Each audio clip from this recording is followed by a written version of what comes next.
What's up, guys? Tim Little. Welcome back to Tactical Bassin. Today's video, we are talking about some of my favorite baits to catch fish when the bass are keyed in on little bait fish. Let's go.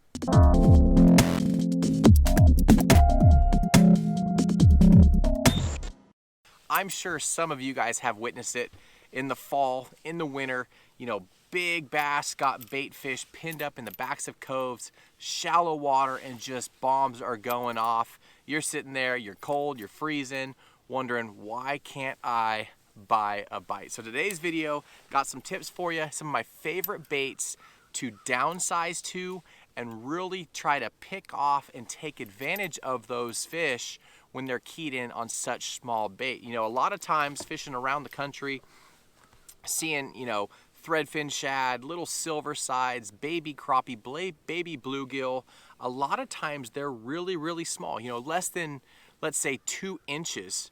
So throwing a 6-inch glide bait or throwing a 4.8 underspin isn't necessarily the best bait to match the hatch. And honestly, some of the biggest fish we've caught out of schools, like I just talked about, blowing up on the little tiny baits, are downsizing and throwing little finesse swim baits or little reaction baits. So let's get started about the baits, because we haven't talked about that guy right there. That is called a tailspin. That is actually a 3/4 ounce treble hook bait with a big old blade on the back. Now this thing puts off a lot of vibration. You can fish it several different ways. You can vertically fish it if you're fishing off the front of your boat, down in that 2D sonar cone. You see the fish down there schooled up. You can let this bait drop down just like you would a flutter spoon or a jigging spoon. Let this thing drop down through there and just flutter it up and down. Let that tail pulse and swim down. The other way I like to throw this, fire it out there. Again, this is a 3/4 ounce bait, so you can full send, right? You could probably spool this Aldebaran, but get it down to the depth that you want to fish. Maybe hit bottom. With that said, that treble hook down there on the bottom will get hung up quite a bit. So if you're fishing around structure, that sort of stuff, try to keep it up off the bottom. But get this thing up off the bottom, and then you're just going to reel it just like you would your underspin, right? And this thing has so much thump on it, it just gives a little bit different presentation than your traditional little underspin bait. So the other thing you can do, you can hop it just like you do the lipless, but where I've had the best luck, if those fish have that bait corralled in the shallows, and you'll see, even if it's wintertime, you'll see the little flickers on the surface, you'll see the blow-ups, you'll see the boils, you can see where they have that bait fish pinned. Fire it out there and just bring it through. With that big tail back there on this tailspin, it just adds a lot more vibration than your traditional underspin, like I said, and you have those that big treble. So when you do hook a big fish, you get a lot of grab on those hooks, and it's really hard for them to come off. Now with that said, this is actually the Jackal. This is the Dera coop. That guy right there. Another one that I really like is actually made by Blade Runner. Again, we talked about the 3/4 ounce baits. So just like a spoon, if they come up and they start shaking their head, that big heavy weight out in front of their mouth just gets going, get that leverage, and you can throw that hook. But this guy right here, I don't know if you guys can see that or not. Get my fat fingers out of the way. That is actually a line through. So you thread your line down through the top.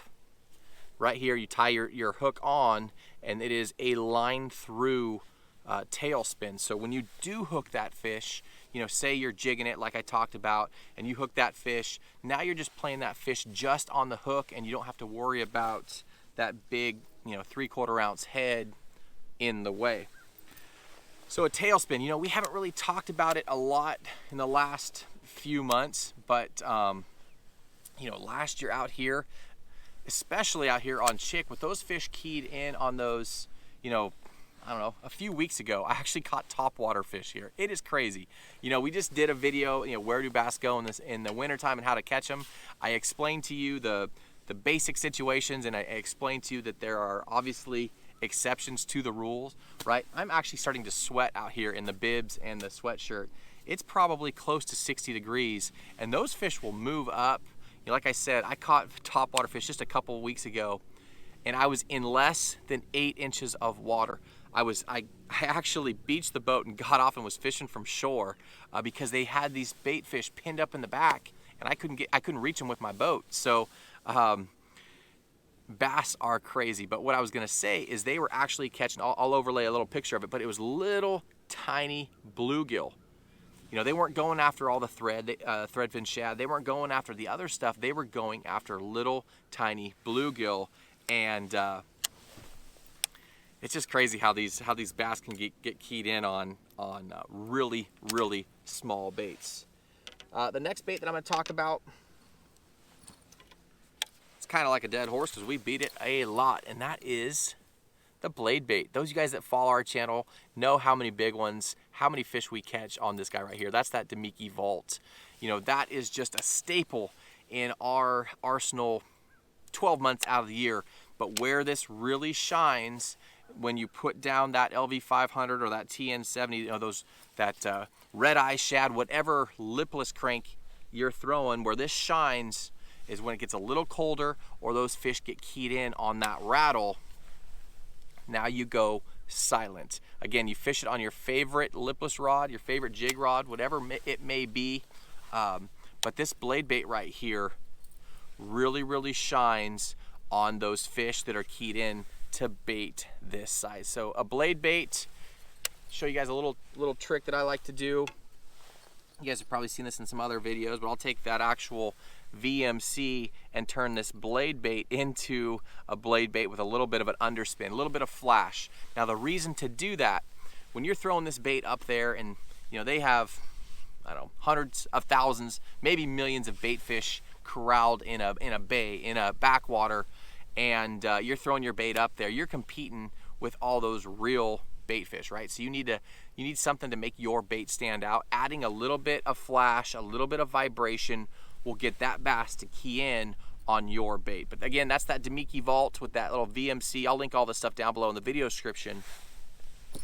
But I can't emphasize this enough, how many fish we've caught throwing up in the middle of all the madness, right? And there doesn't have to be madness. There doesn't have to be fish blowing up. Say you're on a highland reservoir and you can see on your side imaging or down on your 2D, on your electronics, you can see a shad ball and you can see arches below them. You can drop this blade bait, cast it out where those fish are, drop this blade bait through that school and pick off the lazy fish that are down below on the bottom. You know, typically the bigger fish are underneath the smaller fish. The smaller fish are the ones that kind of corralling that bait around. The big lazy ones just kind of lurk down below, and they come up and feed when they want and then drop back down. So the best way to target those big ones sitting on bottom is the blade bait. Now again, I wish you guys could feel this. It's just like the vibration. I throw braid to leader. Obviously that helps a ton with sensitivity and feel, but just hop this thing up enough. I'm only lifting my rod tip maybe a foot and a half. I'm just literally feeling that bait vibrate 3 to 5 times, and I'm just letting it fall. You know, I was actually out fishing with a buddy recently, helping him learn this technique, and caught an absolute giant, caught his PB. But it's so cool when you can fish a lipless, you know, even with those treble hooks down there on the bottom, you can fish this thing down there and just slowly hop it. You guys watching this rod? I mean, it's barely moving. I actually just realized watching myself on the screen, I put my hand, you know, I don't have to. I can keep it on the reel, but I actually just hopping this thing just enough. I put my hand down here, and man, you can really feel, even through that cork, you can really feel this thing vibrating, and so can those big bass. So like I said, the blade bait, there's several good ones on the market. I'll link, you know, some of my favorite colors. The Demiki Vault, the Mega Bass, the Dyna Response. That one's a little bit more of a finessey lipless blade bait. It's got some, it's not feather, but it's like fly tying material on the back that really slows the fall of that blade bait. But again, guys, those two, especially on active fish, those two are my favorite.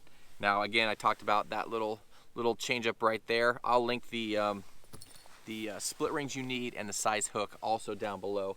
The next one I want to talk about is going to be the finesse swim bait. Now, most guys are going out when they're throwing an underspin. Most guys are going out, they're throwing a 4.8 underspin. You know, that is a good size meal, right? That's a 4.8. That's a Blade Runner. That's the Hog Farmer head. 4.8 and actually 4.8. That's actually a 4.3. You can see that's a good size meal. But what I'm talking about is downsizing, going with, this is a little Cool Baits underspin. You know, we've talked about this one for a long time, but those of you guys that are new to our channel or that are just getting fresh, you know, just kind of reviewing to get kind of refreshed on wintertime fishing, this little Cool Baits, that's actually I think that's 3/16. It's a little bit heavier than an ounce, a little bit heavier than 1/8 of an ounce, but look at the size difference on that bait. When those fish are keyed in on bait that size, you can throw this all day long and not get bit, and you could have the best day of the entire winter season throwing a little swim bait, because match the hatch, you guys have heard it, it really, really does work. You know, when you can downsize, slow down, and pick off those fish that are just up there being lazy. I mean, you can pick off the ones that are up there blowing up too, but really concentrate on those fish that are out off a little bit, down deeper a little bit, work this bait a little bit slower. You can really pick off the true giants in that school. So that guy right there, guys, I challenge you guys, go out, get you some of these, it doesn't matter what brand, we like these guys. I mean, we've tried a bunch of them, but just get yourself an 1/8 ounce, 3/16 1/4 ounce underspin and put on a 2.8 size swim bait. You know, you can throw it on a bait caster, because we've been talking a lot lately about the BFS stuff. That's that bait finesse system on a bait caster. It's actually the 3.3, a little bit bigger. That's that Sierra rod and that BFS reel, but I mean, this is 6-pound fluorocarbon. I just launched that thing 40 yards, 45 yards.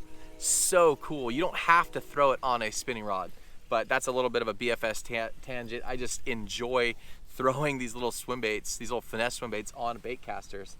But I mean, you can send it. So you don't have to throw it on a spinning rod if you don't want to. If you guys haven't tried the BFS stuff, it's a lot of fun to fish. But more importantly, downsize that swim bait. You know, it doesn't have to be a flashy swimmer, it doesn't have to be an underspin. You can go straight up just a normal guppy head. Straighten this bait out for you guys. Just a normal size guppy head. That's actually that's the 3-inch Kitech. The 4-inch, just a little too big. I don't want to pull them out right now, but that's that little guppy head paired up on that little Kitech. Here it is compared to the Swing Impact Fat. That's the Easy Shiner, and that is the Swing Impact Fat. Just a little different profile. Again, it's all about matching the hatch and getting those fish that are driving you crazy to eat your bait. That's the name of the game, right? To catch those fish, take advantage of the situation you got. They got all the bait fish schooled up, and now it's time to take advantage of them. So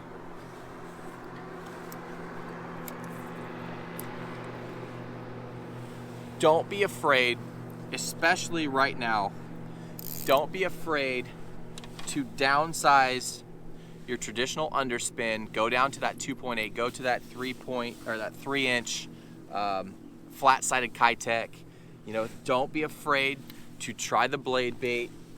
And if you're a highland reservoir, offshore, smallmouth spotted bass, and they're feeding, you know, on offshore bait balls, that tail spin is money. You know, we had so much fun out here last year catching them on that bait right here. Even though this is more like it's a river system, some of the backwaters are more like a lowland reservoir. We had a ton of fun downsizing and catching them on the little tail spin. So there it is, guys. Don't be afraid to throw smaller baits, smaller reaction baits, smaller swim baits to take advantage of those fish that are feeding on the small bait fish. Now, if you're on a fishery that's just strictly gizzards or big bluegill, and that's what their main forage is, don't worry about this. Go with those bigger baits, the bigger glides, the bigger swim baits, bigger underspins. But if you start looking around, you know, you catch a couple fish on a drop shot and they start spitting up little tiny bait fish, these baits right here will do better for you than some of those bigger baits. Guys, if you have any questions, please leave them down below in the comment section. I will try to get to those as soon as possible. Again, guys, we appreciate the support. Thanks for watching. If you learned something, hit that like button. Remember to subscribe to the channel, turn on that bell, turn on those notifications, and we will see you guys on the next video. Have a good one.